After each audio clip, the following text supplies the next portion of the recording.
I said, I feel like I'm gonna wake up, even though I feel this pain in my hand, it still doesn't feel real. But now it's kind of like people say I saved a bunch of lives, but there's still, people that died, so it still kind of hurts. And I saw those people, so it's a little difficult. I just see you look tired. Yes, sir. What was it like in there? What? It was pretty chaotic. When we first sat down, pretty much thought that some plates had fell. And then it was another loud, shatter. And then that was the glass that was behind us. And then I looked behind me, and it was a gentleman outside on the sidewalk. And then kind of jumped towards the bathroom. And the shooter or suspect entered. He shot towards the bathroom. Pretty sure he grazed my arm. At least that's what they say in the hospital. And his gun either got jammed or he was trying to reload. Not exactly sure, but I saw my opportunity in my window. So I took it, and I ran through the door as fast as I can, and just kind of jammed him up with the gun when it pointed down. And then we started kind of wrestling for it and scuffling and fighting for it. And after he let it go with one hand, and then when he just had it in his other hand, I just took it and I tossed it over the counter, and I pretty much removed him out of the restaurant with myself, and then he kind of walked off by himself. So you pushed him out of the restaurant? Yes. I mean, what were you thinking about as this was all happening? It wasn't really really wasn't a process of thinking. It was more so of a now. You have to do this now, or it's not going to be. If I let him load that weapon, it wasn't going to be another window. It wasn't going to be another chance. It was pretty much like shooting fish at a barrel, because literally it was pretty much like this, a brick wall behind us, and there was nowhere to go. So I knew if I could, I'm bigger than him. That doesn't mean I could take the gun, but my adrenaline was rushing, so I was pretty sure I could. So I figured out if I could get the gun from him, I might have a chance. So got it, threw it over the counter, and then it worked. It worked out. Gigantic if, but it worked out. And then did he run from the Waffle House at that point? I'm not exactly sure if he ran. It was like a trot, walk, run, but yeah. As soon as your confrontation, he left? Yes. Without the gun? Yes. Did you get shot too? Or what happened to the hand injury? So my hand is injured. I think they said it was kind of like third-degree burns, but this is because I grabbed a barrel after he was shooting people, and it was hot. So I just grabbed it, I pointed it down, and then somehow I kind of tussled with him and got it up in the air. And then I got it out of his reach, and then I threw it over the counter, and then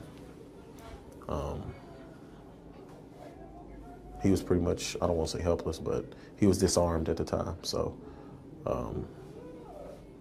that was pretty much the end of that threat. Did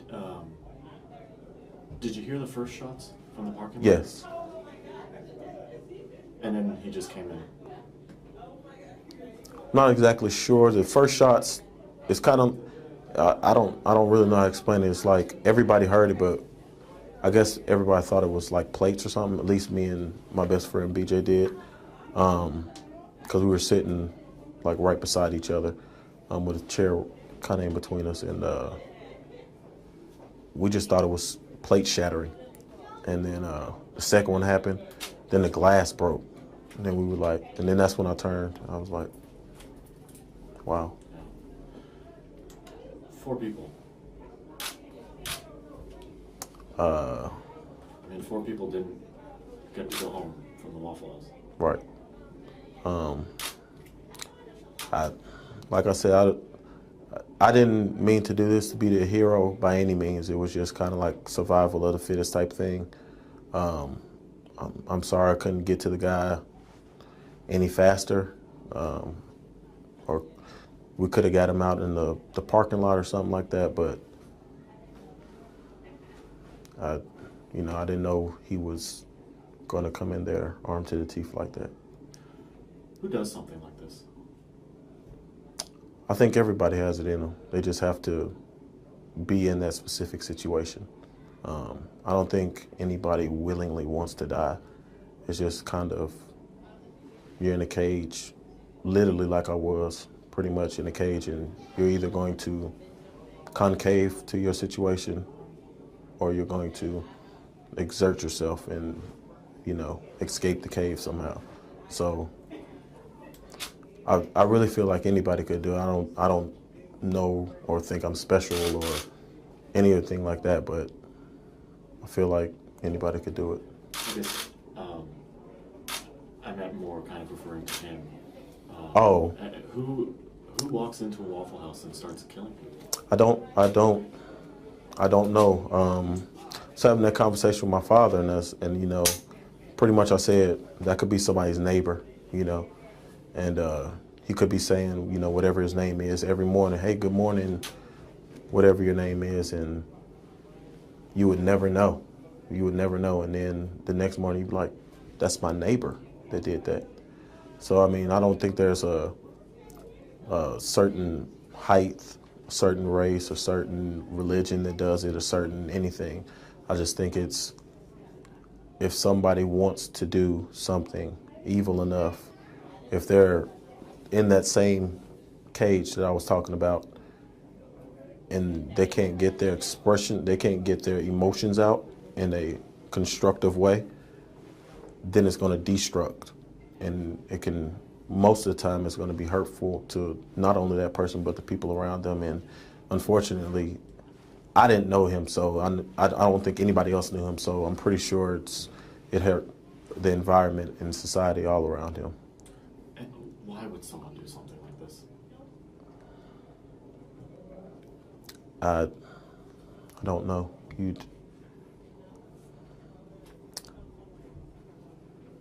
Destruction. It's the best thing I can say. He just wants to see destruction.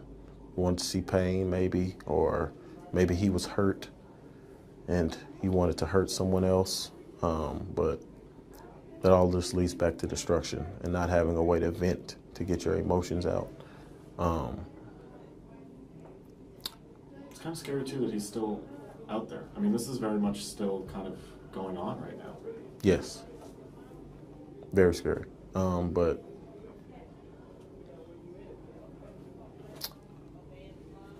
hopefully he gets apprehended.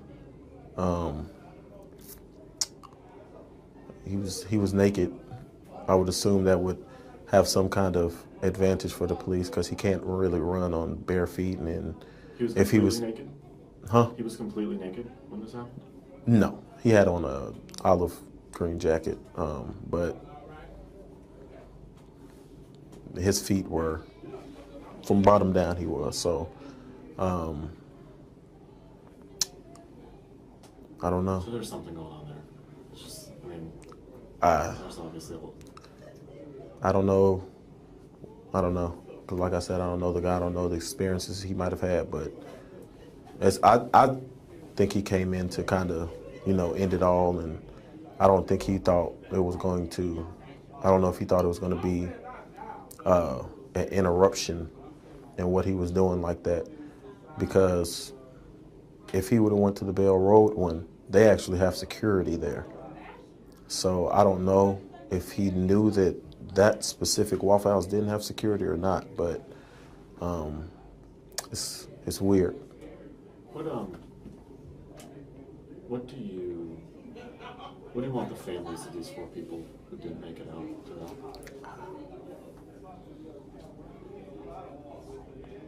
know? What would you say to them? I truly apologize for this individual's actions. It was no way for me to know that he was going to do that. I'm sorry for your family, your loved ones. I'm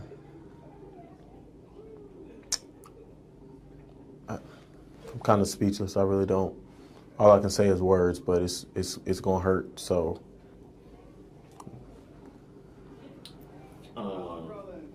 this didn't happen but 8 hours ago, and here you are this morning in church.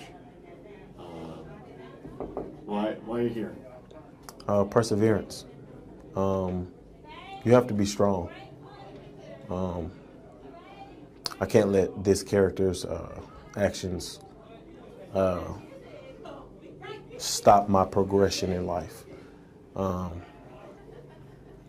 I feel like I'm stronger in this moment, and I'm going to move past this moment, no matter how big this moment is, because it's only a moment.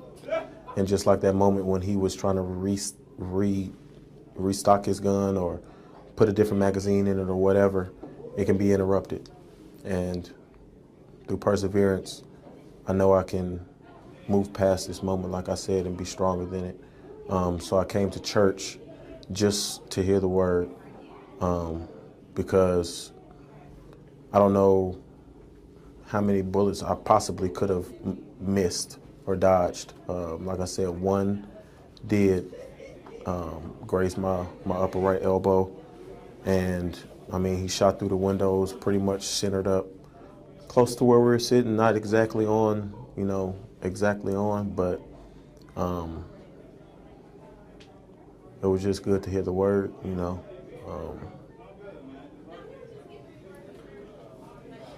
You talked about this being a moment, and persevering through this moment, but this moment will always now be a piece of you. Yeah, but I can't let this moment make me. I can't let this, I can't let this moment make me change how I look upon people. Not all people are like that. I mean, this doesn't happen very often. It happens, but it doesn't happen very often. This is like everybody says, that'll never happen to me type thing. And unfortunately, it did happen to me, but I can't let that completely change my outlook on how I think most of humankind is, and that's reputable and, loving. So, Where had you guys been prior? What were you doing? Were you out last night, or were you just... Yeah, we went out to a bar last night. Just in town? Yeah, no, it was out. It was out in Antioch. And just getting some food on your way home? Yeah, like I said, we went to a different Waffle House off of Bell Road. There was a lot of people. Then we left there, and we went to one off Murfreesboro Road. And how many people do you think were at the Murfreesboro Road when this happened? Was it pretty busy? Or? let's see, 8 was shot, including the employees and stuff, Yeah. probably 20-ish. That's a lot of people. Yeah. I mean, this could have been much different. Yeah, that's what the paramedics tell me, but it's still a loss, and for people that didn't have to, so much life was lost, and it doesn't seem, there's no reason for it, but I don't know. Do you consider yourself a hero? No, I just consider myself, I was, like I said, in that cage, and I had the opportunity to either act or not act, and I chose to act, because either way, in my mind, I saw, if I don't act, it's death. If I do act, I have a stronger possibility of living than just letting him come through the door. So I just see myself like as a regular guy. Yeah. Jason, obviously we talked this morning. How are you working to cope? Because when we had talked this morning, you were still processing. You were still trying to figure things out. So I think he said it's only been like 8 hours. I'm still processing stuff. I mean, it's still very fresh. Like it hasn't been a day yet, so it's still very fresh. It's still on my mind. It's on the radio. It's on my phone. And now that it's out, that I was the customer or patron that actually tussled with him and got the gun free and threw the gun and disarmed him. It's kind of even more amplified on my end because now it's like this person wants to either talk to me, make sure I'm okay, or and that's not a totally bad thing. I'm happy that people are actually thinking about me, but you do need time, especially with a situation like this, to be in a space where you can deal with it, you can cycle through it. When I was 22, I actually had a friend died at East Park, and he died in my hands. He had an over-enlarged heart, and that was a big thing. And it's somewhat similar to that, but is nothing similar to that, because a lost life is a lost life. But I still need time to, deal with it, and 8 hours isn't going to do it. What's the outrage? Tell me a little bit more about that outrage. It sounds as if people have really come around you. So I have I don't know, about 10 or 12 members of my fraternity here. My best friend is here, who was also at Waffle House during the shooting.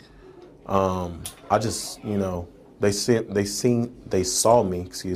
They saw me after Tennessee and released it, or even before that. And they would ask me, "Are you okay?" Yada yada yada. What do you want us to do? You need a word? I'll just ask them, "Can you come to church?" And when you come to church, it made me feel that support, that you could get up out the bed, come see me, because this is not an everyday thing. Like, most people live their whole life and don't see a shooting, especially that epic to that degree. So. No, okay, I was just going to ask you to hold up your hand for a second. Oh. Just keep it there. So that was from when you grabbed? Grabbed close to the barrel of the gun. It's actually burnt in this little region here of my hand.